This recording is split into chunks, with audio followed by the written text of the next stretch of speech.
Hello दोस्तों, स्वागत है आपका बी स्टडी चैनल पे।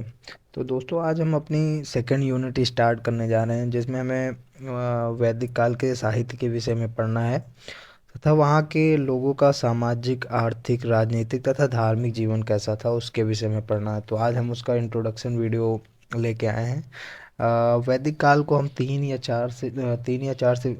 या चार वीडियो में पढ़ेंगे। तो उसका ये पहला पार्ट है। आज हम पढ़ेंगे वैदिक काल के विषय में। तो चलिए शुरू करते हैं। हड़प्पा सभ्यता के विनाश के कुछ समय बाद एक नई सभ्यता उसी क्षेत्र में जन्मी और धीरे धीरे गंगा यमुना के मैदानों तक फैलती चली गई। यही सभ्यता आर्य सभ्यता कहलाई। इस सभ्यता और पुरानी सभ्यता में बहुत अंतर थे, मतलब हड़प्पा सभ्यता और इस सभ्यता में बहुत सारे अंतर थे। आर्य लोग सिंधु और लुप्त सरस्वती नदी के किनारों पर बसने लगे। उन्होंने देवी देवताओं की पूजा की और अनेक ऋचाओं का निर्माण किया। इन ऋचाओं का संकलन चार वेदों के अंतर्गत किया गया। जो चार वेद इस प्रकार हैं: ऋग्वेद, सामवेद, यजुर्वेद और अथर्ववेद। वेद का अर्थ होता है पवित्र आध्यात्मिक ज्ञान। प्रारंभ में वेद मौखिक रूप से ही पढ़ाए गए, क्योंकि प्रारंभिक कार्यों के विषय में हम जो कुछ भी जानते हैं वह सब वेदों पर ही आधारित है। इसीलिए इस सभ्यता को वैदिक सभ्यता कहा गया है। वैदिक साहित्य में ऋग्वेद सबसे प्राचीन तथा महत्वपूर्ण है। वैदिक काल संस्कृति के प्रवर्तक आर्य लोग थे, इसलिए इसे कभी कभी आर्य सभ्यता या आर्य संस्कृति भी कहा जाता है। यहाँ आर्य से अभिप्राय श्रेष्ठ या कुलीन से है। इसका समय काल लगभग 1500 ईसा पूर्व से 600 ईसा पूर्व तक माना गया है। अध्ययन की दृष्टि से इसे दो भागों में बांटा जाता है: ऋग्वैदिक काल या पूर्व वैदिक काल, जो 1500 ईसा पूर्व से 1000 ईसा पूर्व चला, और दूसरा पार्ट मानते हैं उत्तर वैदिक काल, जो 1000 ईसा पूर्व से 600 ईसा पूर्व चला। सर्वप्रथम मैक्स मूलर ने 1853 ईस्वी में आर्य शब्द का प्रयोग किया। आर्यों की भाषा संस्कृत थी। ये नोट पॉइंट है एक। भारत में आर्यों की जानकारी ऋग्वेद से मिलती है। इस वेद में आर्य शब्द का उल्लेख 36 बार हुआ है। इनका प्रमुख व्यवसाय पशुचारण था। आर्यों के निवास के विषय में दो मत हैं। ऐसा पहला माना जाता है कि ये यहीं के मूल निवासी थे। दूसरा बोलते हैं नहीं, ये बाहर से आए हुए थे। आर्यों के मूल निवास के बारे में विभिन्न मत जो विभिन्न इतिहासकारों के द्वारा दिए गए हैं कि ये कहाँ से आए थे। तो मैक्स मूलर मानते हैं ये मध्य एशिया से आए थे। दयानंद सरस्वती बताते हैं कि ये तिब्बत से आए थे। विलियम जोन्स बताते नहीं, ये यूरोप, इटली, फ्रांस, ईरान और जर्मनी के क्षेत्र से आए थे। गंगानाथ झा, जो एक फेमस इंडियन इतिहासकार हैं, वो बताते थे ये भारतीय ही हैं। एल डी कला जो बताते हैं ये कश्मीर एवं हिमालय के क्षेत्र से आए थे। इसमें से सबसे महत्वपूर्ण, जो सबसे ज़्यादा इम्पोर्टेंट माना गया है, वो मैक्स मूलर का माना गया है। ऋग्वैदिक काल का क्षेत्र सब सैंधव प्रदेश तक ही सीमित था। इस काल से काले एवं लाल मृदभांडों की प्राप्ति हुई है। उत्तर वैदिक काल पंजाब, यूपी तथा राजस्थान तक विस्तार हुआ। उत्तर वैदिक काल से घूसर मृतभांड प्राप्त हुए हैं। अब इसका हम डिवाइड देख लेते हैं। अध्ययन स्रोत इनके कैसे कैसे हैं। वैदिक काल के साहित्यिक स्रोत में है ऋग्वेद संहिता। पुरातात्विक स्रोत में है बोगज कोई अभिलेख, कासाइट अभिलेख। साहित्यिक स्रोत हम सबसे पहले देख लेते हैं, जिसमें है हमारी ऋग्वेद संहिता। इसमें 10 मंडल हैं, 1028 सूक्त हैं तथा पाँच 10,000, ये मेरा कन्फ्यूजन है, मैं बता दूंगा। इसमें देवताओं की गेय स्तुति की गई है। संकलनकर्ता इसके हैं कृष्णद्वैपायन और वेदव्यास। अब पुरातात्विक स्रोतों के विषय में पढ़ लेते हैं। पहला है बोगज कोई अभिलेख, जो जिसे मित्तनी अभिलेख भी कहा जाता है।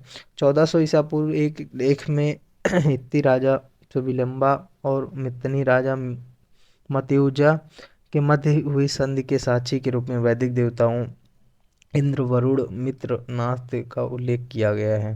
कासाइट अभिलेख 1600 ईसा पूर्व में माना गया है इसका टाइम। इस अभिलेख में यह सूचना मिलती है कि ईरानी आर्यों की एक शाखा भारत आई थी। ऋग्वेद ऋग्वेद हिंद यूरोपीय भाषाओं का सबसे प्राचीनतम और पवित्र ग्रंथ है। ऋग्वेद में अग्नि, इंद्र, मित्र, वरुण आदि देवताओं की स्तुतियां संग्रहित हैं, जिसकी रचना विभिन्न गोत्रों के ऋषियों और मंत्र सृष्टाओं ने की है।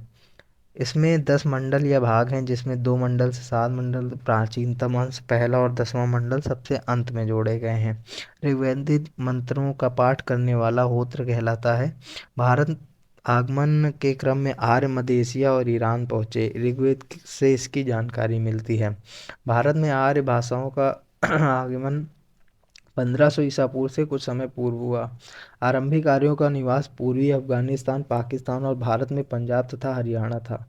ऋग्वेद में अफगानिस्तान की कुर्रम व कुबा, काबुल आदि कुछ नदियों तक तथा सिंध व उसकी 5 सहायक नदियों तक उल्लेख मिलता है।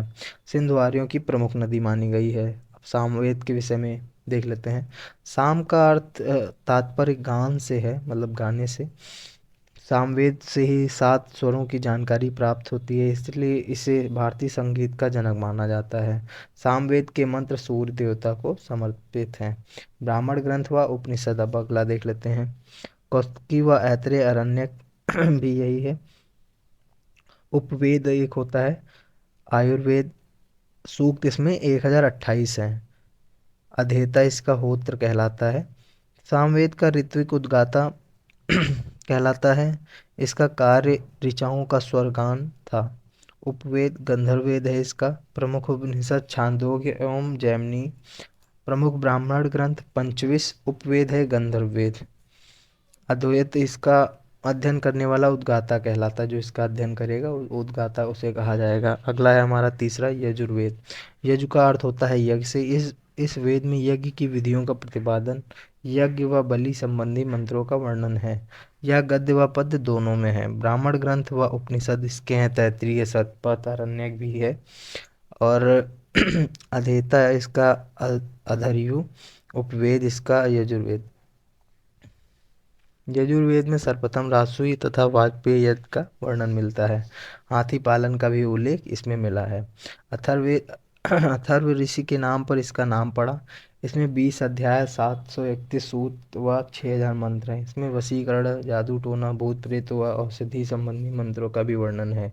इसमें कुरु के राजा परीक्षित का वर्णन है। ये मृत्युलोक के देवता माने गए हैं। इसका ब्राह्मण ग्रंथ है गोपद। सूक्त हैं 6000 मंत्र इसमें। अध्येता इसका ब्रह्मा कहलाता है। उपवेद शिल्पवेद है। उपनिषद मांडूक्य, प्रश्न, मुंडक आदि हैं। अरण्यक अरण्यक क्या होता है देख लेते हैं।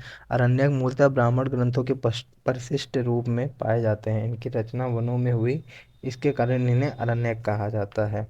वर्तमान में 7 प्रमुख अरण्यक हैं, जो हैं इस प्रकार: ऐत्रेय, तैत्तिरीय, मध्यन्दिनी, संखायन, मैत्रेयी, तलपकार और बृहदारण्यक। उपनिषद उपनिषद का साधारण अर्थ होता है समीप बैठना, अर्थात ज्ञान प्राप्ति के लिए शिष्य का गुरु के पास बैठना ही उपनिषद कहलाता है। यह भारतीय दार्शनिक विचारों का प्राचीनतम संग्रह है। इसमें शुद्धतम ज्ञान पक्ष पर बल दिया गया है। इसकी कुल संख्या 108 है। ये वेदों से भी संबंधित है। अब जनजाति संघर्ष देख लेते हैं। ऋग्वेद में यंत्र को पुरंदर कहा गया है, जिसका अर्थ है दुर्गों को नष्ट या तोड़ने वाला। आर्यों के 5 कबीले अनपुर, तुर्वस, द्रुह तथा यदु थे, जिन्हें जन कहा जाता था। इन समुदाय ये पांचों जो समुदाय थे, इनको पंचजन कहा जाता था। भरत और त्रिश आर्यों के शासक वंश थे। भरत के नाम पर ही अपने देश का नाम भारत पड़ा। इन दोनों वंशों के पुरोहित वशिष्ठ इनके समर्थक थे। इस कबीले का उल्लेख सर्वप्रथम ऋग्वेद में मिलता है। दशराज युद्ध भरत व 10 राजाओं के मध्य जो हुआ था बहुत प्रमुख है। इसका कारण भरत वंश के राजा सुदास ने अपनी पुरोहित विश्वामित्र को हटाकर वशिष्ठ को नियुक्त किया था। यह युद्ध पुरुषनी नदी रावी के तट पर हुआ। इस युद्ध में सुदास की जीत हुई तथा भरत वंश की प्रभुता स्थापित हुई। तो हमारा ये थोड़ा सा बचा हुआ है टॉपिक, ये भी देख लेते हैं। ऋग्वेद में 7वें मंडल में दशराज युद्ध का उल्लेख मिलता है। कुरु जात ने भारत के 7 कुरुजनों की स्थापना की। कुरुजनों ने पांचालों के साथ मिलकर उच्च गंगा के मैदान पर अपना संयुक्त राज्य स्थापित किया। तो ये हमारा वैदिक जो हमने पढ़ना है, वैदिक साहित्य के विषय में, जिसमें हमारे 4 मेन वेद आते हैं। तो हमने आज इंट्रोडक्शन पार्ट कंप्लीट कर लिया है। अब इसके बाद हमारी जो वीडियो आएगी सेकेंड पार्ट की, उसमें हम सामाजिक, राजनीतिक, आर्थिक एवं धार्मिक जीवन के विषय में पढ़ेंगे। ठीक है, तो अगर आपने यहाँ तक वीडियो देख लिया है तो वीडियो को लाइक कर दीजिए, चैनल को सब्सक्राइब कर लीजिए, मोटिवेशन बनाए रहिए। और अब हिस्ट्री के सेकंड पार्ट का जो सिलेबस है वो कंप्लीट कराया जाएगा। 1 यूनिट उसमें भी कंप्लीट करा देंगे। अगर कोई किसी भाई को पॉलिटी में दिक्कत थी तो वो फिर से बताएं, हम लोग पॉलिटी पे जल्द से जल्द वीडियो बना देंगे। धन्यवाद।